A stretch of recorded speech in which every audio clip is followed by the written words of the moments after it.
What's up guys, welcome back to my channel Moto Madness.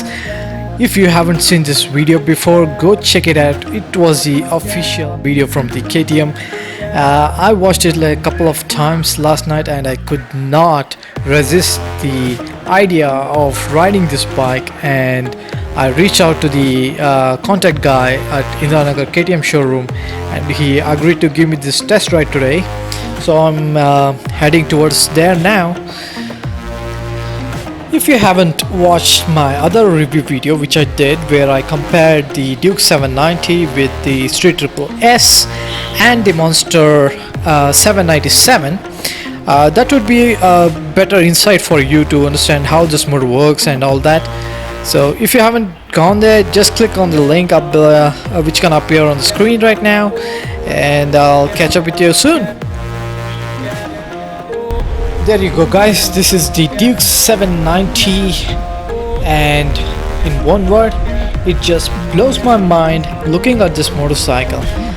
I have seen this motorcycle before, but even if I'm looking at this the second time, it is as exciting as it was the first time. This bike can produce up to like 105 braking horsepower. That means that's the power you get at the rear wheel. I'm not sure if the bike have unlocked the track mode, because until you don't get your first service done, this bike will not unlock the track mode. Well, when I sit on this bike, I feel it's so compact. It is almost as small and compact as the other 390 or the 250 Duke. Right now it is in the sports mode. Let me try to toggle it through so I can put it on the track mode. Okay, I got the menu here. I'm not sure if you guys can look in the screen and see what I'm doing, but right now I was basically trying to put this bike in the track mode so I can understand and feel how the bike behaves in the track mode, because that is the mode where you get the maximum performance out of this bike. The street mode will have lesser power and the behavior is definitely different, but I want to see how wild this bike can go in the track mode. And the added advantage is, in the track mode you can control how much traction control or the ABS interventions needs to be applied when you driving this bike, and that's where I'm gonna go. Alright, we are in the track mode now. The reason why I'm picking the track mode is not just because to measure how this bike behaves in the track mode. It is also because I have ridden the Street Triple RS in the track mode, and I know how aggressive a bike can become, and I want to compare this bike to Street Triple RS right now. Wow.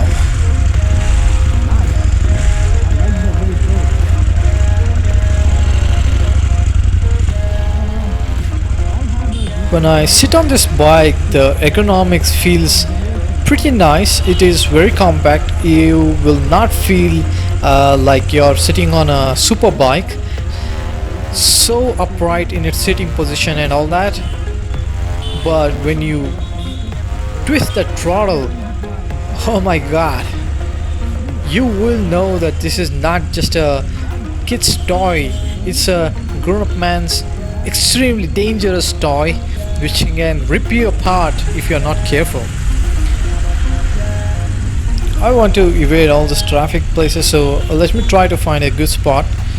But when you are on this motorcycle and you're stuck in a tight traffic like this, there's a huge difference on how the other bikes, super bikes, behave, because this bike is so nimble. It is so easy to go around the other vehicles and all that. I definitely love that part of this bike, and it should be like the first thing which I noticed on this bike. It is so compact and it is so nimble, easy to commute in the city, though you have to be very careful on the throttle because the throttle is ready to race. Okay, I got some open road here. Let's see. Whoa! Nice! This bike is awesome. I mean, I have ridden a couple of super bikes before, but the kind of throttle response that you get on the inlines and the twins, it's like skyrocketingly different. You had no idea how much torquish this bike feels, even though when you compare the number it does not make much difference, but it definitely makes a lot of difference on how the bike behaves. Woo! I almost popped up a little bit of wheelie over there. This bike is like super fun and everything. Let's check out the okay, I missed that gear shift.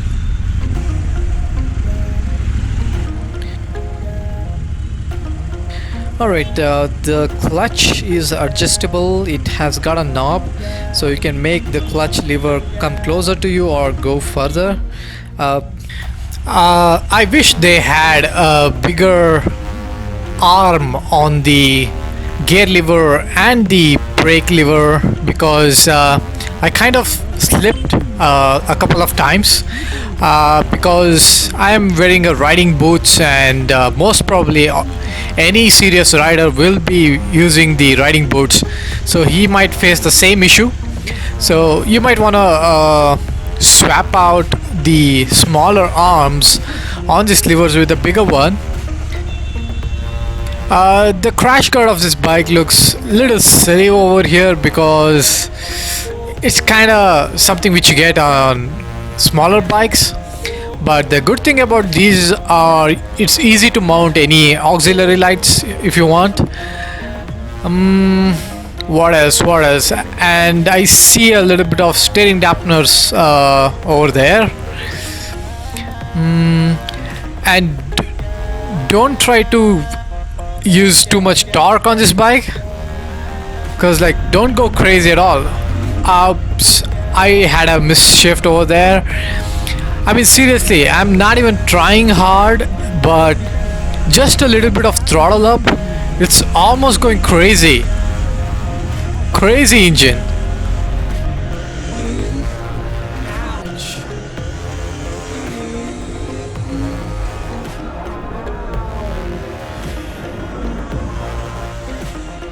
I mean, I wasn't even trying, and the bike got so crazy, it just popped up that wheelie. I don't know why it has to do it, but I mean, it's so easy to pop up a wheelie on this bike.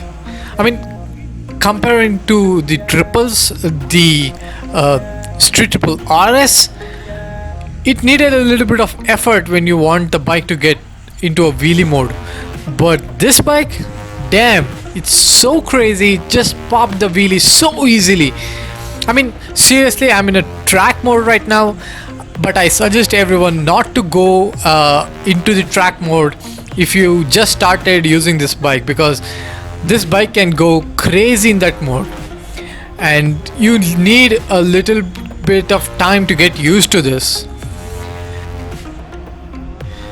Not even crossing 4000 or 5000 rpm, but the bike is so eager, it's trying to run away. I mean, literally trying to run away. This bike wants to get crazy. It's not just that the biker is putting an effort. So don't put that track mode if you are riding anywhere in the city. Maybe on the highways it would be a great fun. I mean, if you talk about the other twins like the Interceptor or the Continental GT from Royal Enfield, even though they are somewhere in the comparable segment of engine capacity, they are nowhere comparable to this machine, because this bike is literally on a different league. It's like super crazy thing. I don't know how to even explain that. But overall, I say this bike has plenty to offer because it is so much fun, so crazy, and the engine is like so precise. I mean, the name that the KTM has given, the scalpel, dude, it's like hitting on the nail very hard.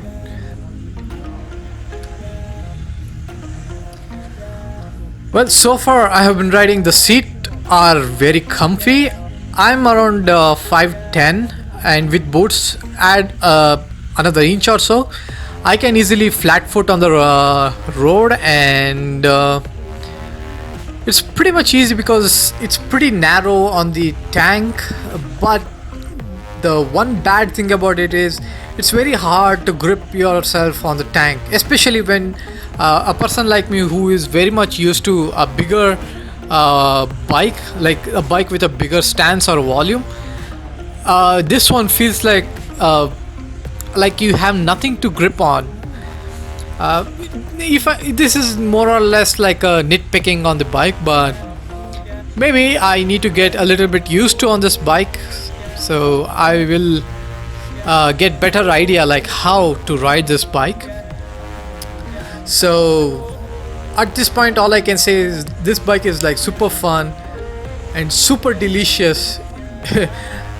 And the brakes, like if you remember my other video, I have told that since there are other bikes running on Brembos, and this is comparably a little, what you call, it's not spongy, it's not even like dead on precise, but it is somewhere in between. I mean, I'm not facing any problem, but sometimes it's like you're hitting some resistance when you're putting the brakes. There is some kind of feedback that's coming on the lever, and it's not very progressive, but I mean, maybe you'll get used to the brakes someday. So far it feels nice and everything. And talking about other stuff, I really enjoy these mirrors. I mean, I literally don't see any buzz in these mirrors, even if I'm revving past 5000 rpm, 6000 rpm. So overall, if I am talking about the bike has pretty much very good presence and very nice feeling when it comes to riding, but it's not as precise as the KTM say that their engine is, because they might call it a scalpel, but it's definitely not for the engine part. It's probably because of how precise and easy it is to ride the bike. But if you talk about the engine, I feel the street triple is much more refined, and you will not feel that kind of buzz, probably because the street triple is a inline 3 and the Duke is parallel twin, and parallel twins are expected to have a little bit of buzz in them. It's pretty hard to guess that this is a parallel twin. The engine have very good counterbalance done, so there's very minimal buzz on the thighs or anywhere on the bike, but it's pretty evident that you will know that this is a parallel twin engine because of how the power gets surged on this bike. I mean, literally, you don't have to go on a full throttle. The bike is like jumping and hopping. So my final word is like the bike is very fun to ride. It's very compact and nimble, so it's gonna be a very easy to ride bike in a city premises. I can't say the same thing about the highway touring, not because of how the engine operates and all. It's because there is practically no resistance for any wind. Like, this bike is like super naked. There's nothing to buff that wind that's gonna blow on your chest and face. Even though if you get one of the visors from the KTM, I'm pretty sure it's not gonna save much. Maybe it can divert a little bit of wind from your chest area, but it will blow on your face. uh, I have ridden my 600i, even though it looks practically naked. There's not that much wind blasting on your chest area, but a little bit of wind you will notice once you are traveling like past 100 or 200 kilometers in a stretch. But it's pretty easy to sit on the tank, like lean on your tank and avoid that wind buffering. But I don't see that happening in this bike because the stance is completely different. So this bike can become a very good city bike and a fun weekend getaway kind of bike, but not for the long ride. If you have ridden this bike and you feel the kind of feedback that you got from this bike is different from mine, do feel free to put this in the comments. Maybe we'll talk again on those comments and all that. So see you next time. Ciao.